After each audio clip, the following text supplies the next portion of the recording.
ஆண்டவராகிய இயேசு கிறிஸ்துவின் நாமம் மகிமைப்படுவதாக. இந்த நாளுக்கான தேவனுடைய வார்த்தை, மனுஷரால் கூடாததுதான் தேவனால் கூடும். மத்தேயு எழுதின சுவிசேஷம் 19ஆம் அதிகாரம் 26ஆம் வசனம் இப்படியாய் சொல்லுகிறது, மனுஷரால் கூடாத காரியங்கள் அநேக காரியம் உண்டு. நாம் நினைக்கிறோம் நம்மளால எல்லாவற்றையும் செய்து முடிக்க முடியும் என்று சொல்லி அநேக தோல்விகளை நாம் சந்திக்கிறோம். ஆனால் வேதம் சொல்லுகிறது, நாம் ஆண்டவரால் தேவனால் எல்லாம் கூடும்.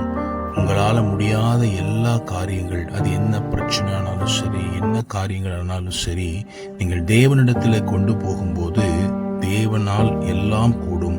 உங்களுடைய எல்லா காரியங்களையும் தேவன், இந்த வார்த்தையை கேட்கிற உங்களுக்கு எல்லாவற்றையும் தேவன் முடித்து கொடுக்க வல்லமையுள்ளவராயிருக்கிறார். இந்த வார்த்தையின்படி கர்த்தர் உங்களை ஆசீர்வதிப்பாராக.